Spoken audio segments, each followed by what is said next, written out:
Semua orang lebih sering mengingat betapa dominannya Warriors sampai bisa menang 73 game dalam semusim.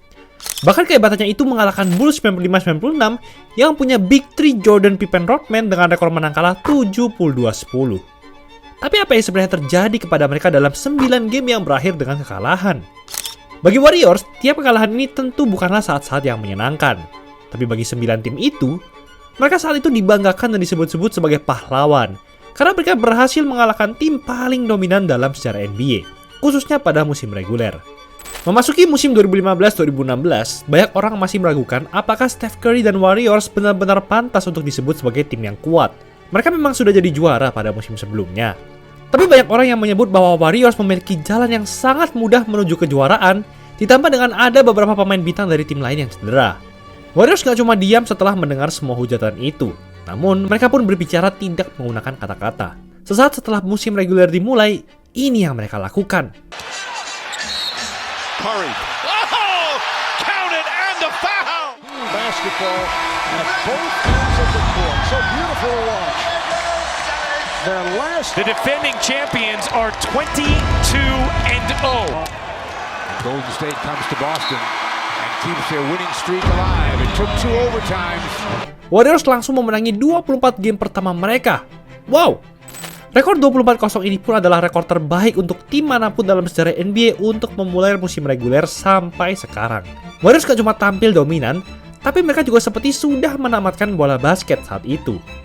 Hampir selama 2 bulan gak ada satu tim pun yang punya jawaban untuk mengalahkan Warriors. Tapi mendapatkan kemenangan ke-24 itu bukanlah suatu hal yang mudah untuk mereka. Rejected by Crowder. Turner keeps going.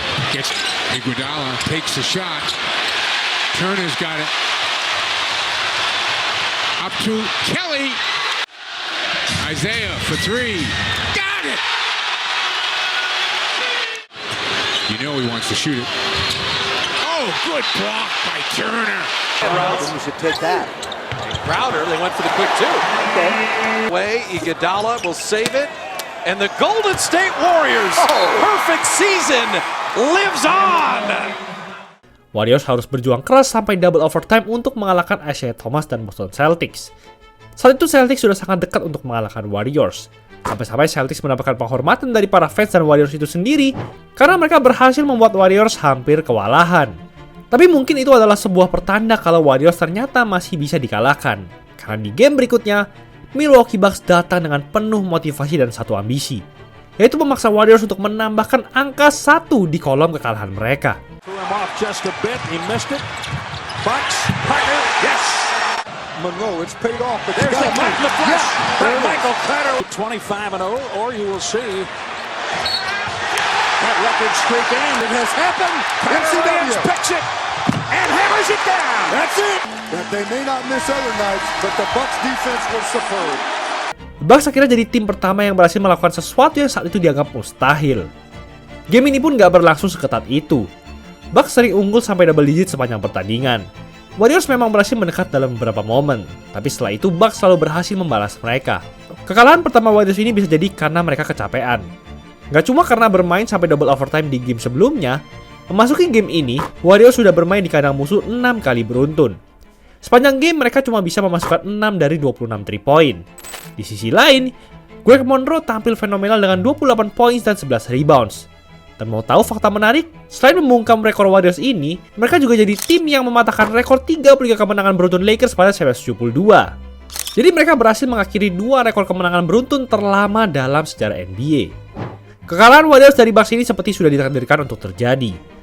Tapi masih ada takdir lain yang lebih pahit yang harus diterima Warriors. Steph Curry bukanlah seorang robot. Sehebat apapun dirinya di lapangan, dia juga masih manusia. Curry harus absen karena cedera saat Warriors berhadapan dengan Mavericks pada 30 Desember 2015. Ini adalah berita besar untuk Mavs karena Warriors kehilangan playmaker utama mereka, sekaligus sosok yang berkontribusi memberikan 30 poin hampir setiap game. Dan benar saja, absennya Curry ini langsung berasa karena saat kuarter 2 berakhir, Warriors sudah tertinggal 18 poin dari Mavs. Pembantaian Mavs ini pun gak main-main karena mereka sempat unggul hingga 30 poin atas Warriors. Meski 5 pemain Warriors berhasil mencetak double digit, semua itu masih kurang dan Warriors harus mengakui kekalahan kedua mereka. Seiring berjalannya waktu, Curry pun akhirnya pulih dari cederanya. Tapi sekarang malah giliran Draymond Green yang tumbang. Pada 13 Januari 2016, Green nggak bisa membantu Warriors saat bertanding di kandang Denver Nuggets. Saat itu Nuggets bukanlah tim yang kuat seperti sekarang dan rekor menang kalah mereka negatif. Tapi entah kenapa Curry kelihatan tampil setengah-setengah. Bahkan dia sampai membiarkan Nuggets unggul 10 poin saat kuarter 4 dimulai. Tapi ternyata dia menyimpan semua kekuatannya untuk membuat Nuggets dan fansnya ketar-ketir di kuarter 4 itu. Great double-double. 35 points. He launches.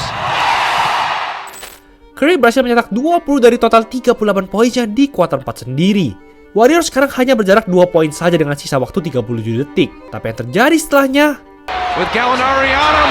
Lost the ball. di momen paling krusial sepanjang game, Curry justru hilang kendali dan mendapatkan turnover. Setelah beberapa free throw dari Nuggets, Klay Thompson berhasil menembak 3 poin dengan cepat untuk membuat kedudukan berjarak 1 poin saja. Dia punya kesempatan lagi untuk memenangi game ini.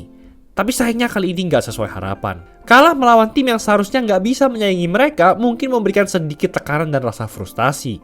Karena hanya 3 hari setelah game itu, Warriors ketika kehilangan jati diri mereka. Berhadapan dengan Detroit Pistons, Warriors lagi-lagi kena blowout.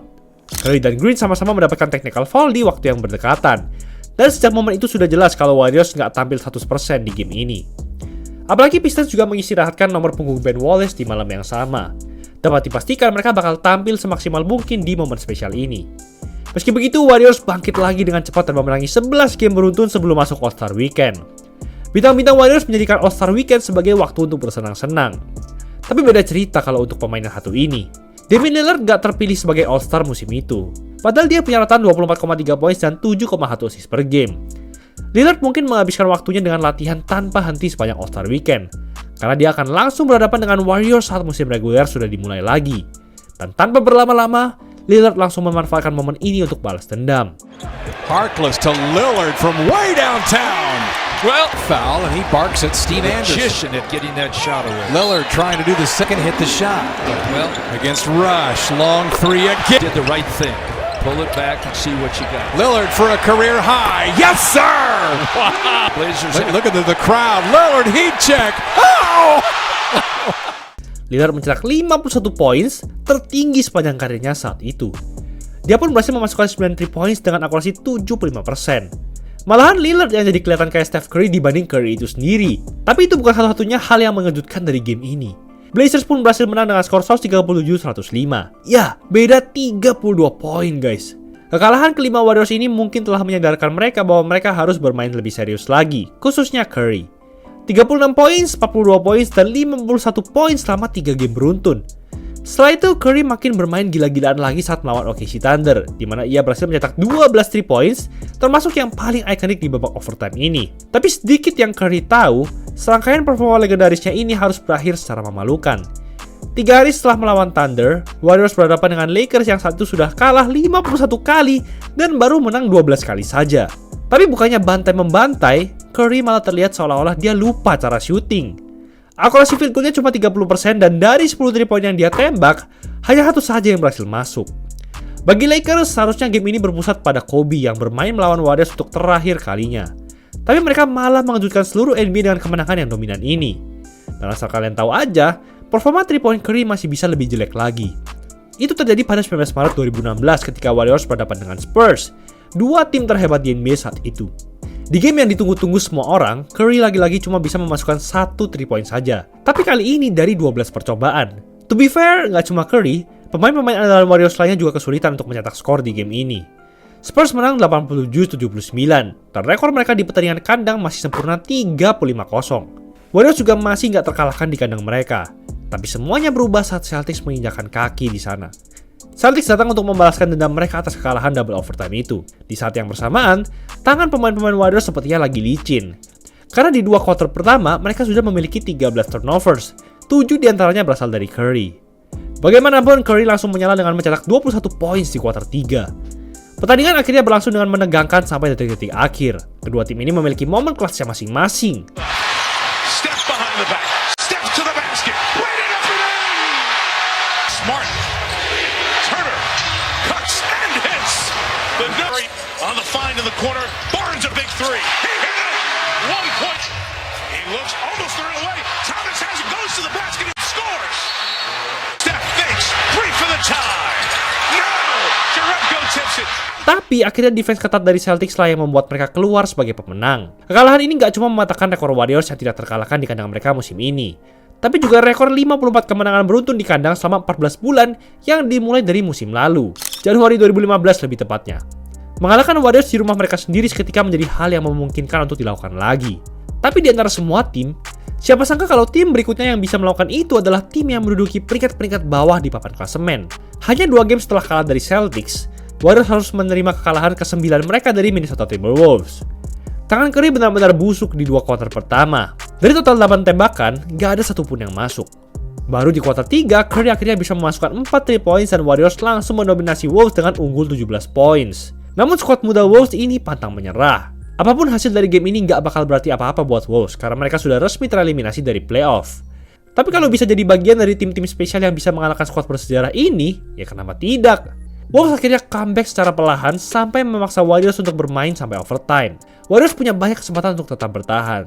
Tapi kali ini mereka tidak bisa memanfaatkannya dengan baik. Setelah game itu, Warriors akhirnya menang 4 kali beruntun dan berhasil memecah rekor kemenangan terbaik dalam semusim yang sebelumnya dipegang oleh Bulls.